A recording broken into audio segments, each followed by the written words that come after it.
आप सभी को बहुत बहुत नमन, बहुत बहुत नमस्कार। मेरे लिए गर्व का विषय है कि उत्तर प्रदेश के पावन भूमि पे आज आप सबके समक्ष आने का मुझे सौभाग्य प्राप्त हुआ है।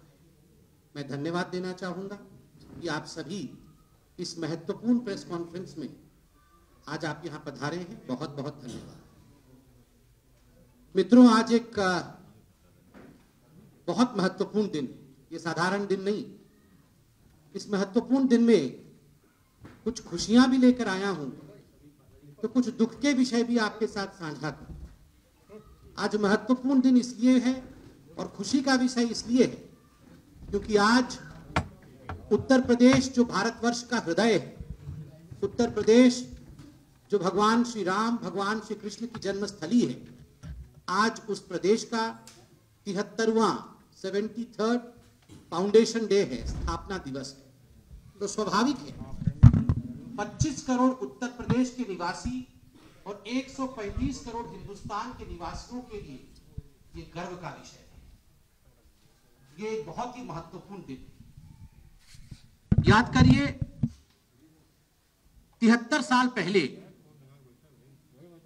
किस प्रकार से एक बहुत ही आकांक्षा के साथ, एक एस्पिरेशन के साथ इस प्रदेश की स्थापना की गई थी। मगर दुख के साथ मुझे कहना पड़ रहा है, अनेकों वर्षों तक जिस प्रकार की राजनीति ने उत्तर प्रदेश को घेर कर रखा, 2017 से पहले उत्तर प्रदेश की छवि भारतवर्ष में एक अलग तरीके से प्रस्तुत किया जाता था। और खुशी के साथ कहना चाहूंगा 2017 के पश्चात भारत के प्रधानमंत्री नरेंद्र मोदी और नवनिर्वाचित मुख्यमंत्री योगी जी 2017 के पश्चात जिस प्रकार की राजनीति और विकास युक्त राजनीति उत्तर प्रदेश में रही, उत्तर प्रदेश आज गौरव का आभास करता है। आज उत्तर प्रदेश के 25 करोड़ जनता को मैं बधाई देता हूं कि आज उत्तर प्रदेश मोदी जी और योगी जी के डबल इंजन के सरकार के अंतर्गत एक सुरक्षित और समृद्ध प्रदेश है, एक सिक्योर प्रदेश है और एक एस्पिरेशनल स्टेट है। ईज ऑफ डूइंग बिजनेस में भी जिस प्रकार से 12वें स्थान से आज हम दूसरे स्थान पर आए हैं और आर्थिक परिस्थिति उत्तर प्रदेश की जिस प्रकार से बदली है और 6ठे स्थान से आज दूसरे स्थान पर आए हैं, यह भी अपने आप में उत्तर प्रदेश के लिए एक बधाई का विषय है। 50 से अधिक ऐसे केंद्र योजनाएं हैं जिनमें आज उत्तर प्रदेश एक अग्रणी राज्य के रूप में काम करती है। ये दिखाता है कि 73वां स्थापना दिवस उत्तर प्रदेश का it's a milestone as far as development of Uttar Pradesh is concern. विकास का एक महत्वपूर्ण पायदान वो छू चुका है। जैसे मैंने आपको कहा, आज कुछ खुशी की बातें भी हैं तो कुछ दुख के विषय भी।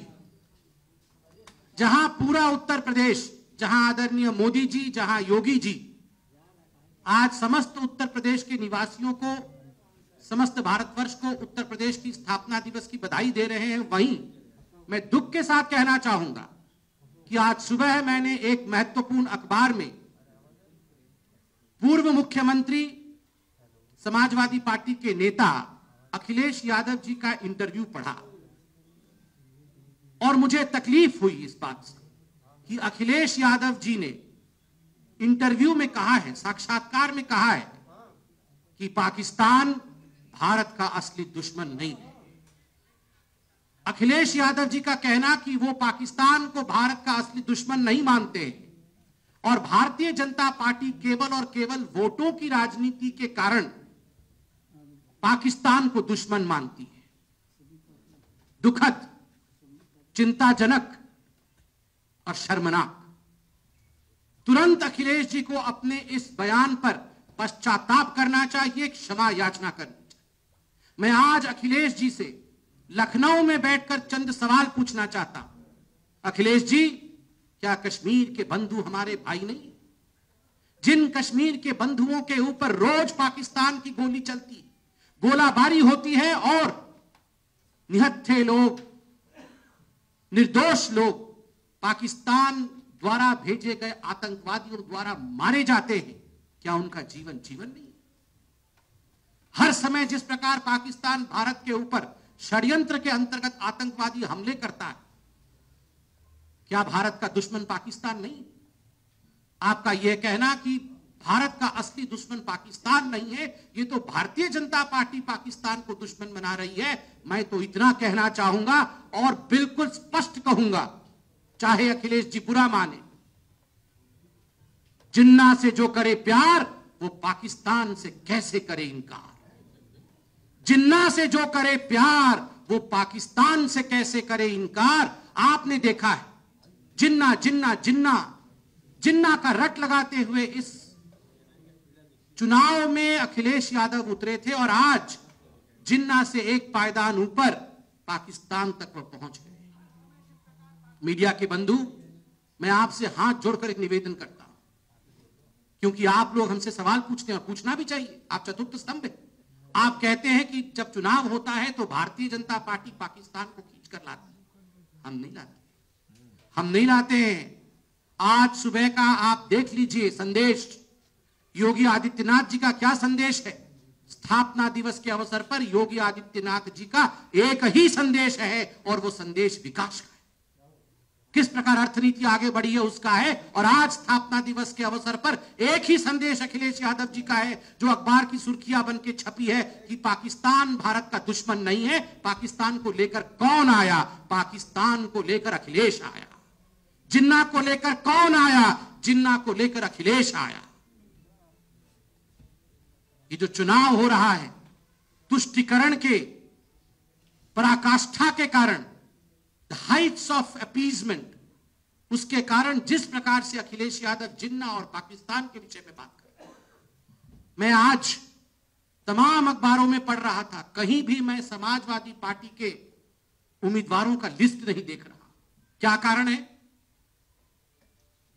मैं गाड़ी में आया तो वाहन चालक भाई ने मुझे बताया कि भैया यहां पर तो उम्मीदवारों की लिस्ट घोषित ना हो रही, अखिलेश भाई तो घोषित ही नहीं कर रहे। मैंने क्यों? बोला सब गुंडे बदमाश है, तभी ना घोषित। सब गुंडे बदमाश नाहिद हसन जैसे लोगों को अखिलेश जी ने टिकट दिया हुआ है, तभी उम्मीदवारों की सूची घोषित नहीं होती। आज जिन्ना पाकिस्तान की बात करने वाले अखिलेश जी, मैं इतना कहना चाहता हूं कि अखिलेश जी शुक्र मनाइए कि याकूब मेमन को फांसी हो गई है, वरना मैं बिल्कुल सीना ठोक के कह सकता हूं कि अखिलेश जी का बस चलता तो याकूब मेमन को भी नाहिद हसन के साथ चुनावी मैदान पे उतारते। आज सुबह से जिस प्रकार पाकिस्तान पाकिस्तान पाकिस्तान का रट लगाए हुए हैं कि नहीं पाकिस्तान हमारा दुश्मन नहीं है, ये तो भारतीय जनता पार्टी पाकिस्तान को दुश्मन मानती है। आज मैं बिल्कुल कह सकता हूं शुक्र है कसाब को फांसी हो चुका है, वरना जिन्ना को तो उतारे ही थे।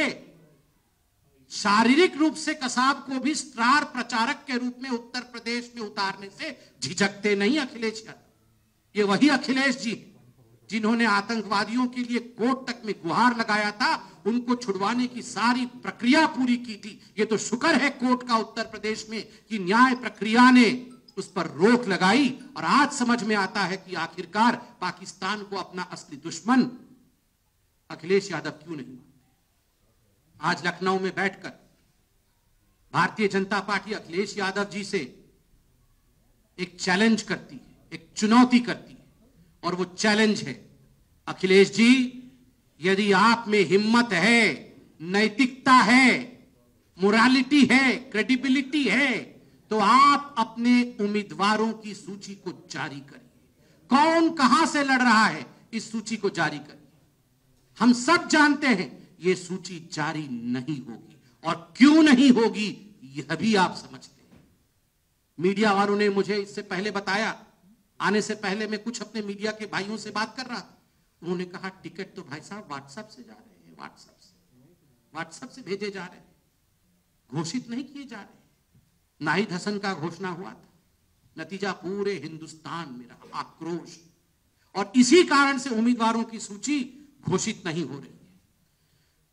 बंधुओं, कल मैंने यह भी सुना, टीवी में देखा, मैंने अखबारों में आज पढ़ा है, अखिलेश जी ने चिट्ठी लिखा है इलेक्शन कमीशन को। वो चाहते हैं कि हमारे जो मीडिया के बंधु बैठे वो ओपिनियन पोल ना दिखाए, ओपिनियन पोल ना करें। स्वाभाविक है, आज ओपिनियन पोल पे बरसे हैं, मैं आज लिख के दे रहा हूं, 10 मार्च को ईवीएम पे बरसेंगे।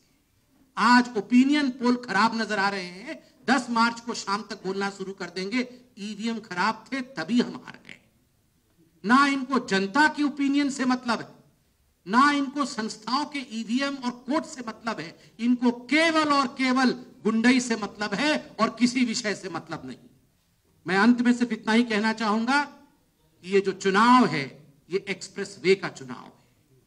This election is an election of expressway, and this appeal of mine is to the youth of Uttar Pradesh, the educated, dynamic youth of Uttar Pradesh. It is a versus election, expressway of Bharatiya Janata Party versus the expressway of Samajwadi Party. The expressways of Bharatiya Janata Party are Ganga Expressway, Purvanchal Expressway, Bundelkhand Expressway, Gorakhpur Link Expressway. और जहां तक Samajwadi party का सवाल है, गुंडई expressway, रंगदारी expressway, दंगई expressway और mafia expressway. चुनना आपको है गंगा एक्सप्रेसवे और गुंडई एक्सप्रेसवे के बीच में, चुनना आपको है पूर्वांचल एक्सप्रेसवे और रंगदारी एक्सप्रेसवे के बीच में, चुनना आपको है बुंदेलखंड एक्सप्रेसवे और दंगाई एक्सप्रेसवे के बीच में, चुनना आपको है गोरखपुर लिंकवे और माफिया एक्सप्रेसवे के बीच में। और उत्तर प्रदेश की 25 करोड़ जनता बुद्धिमान है, ज्ञानवान है, विद्वान है, चुनेगी तो वो ज्ञान को ही, चुनेगी तो वो विकास को। बहुत बहुत धन्यवाद।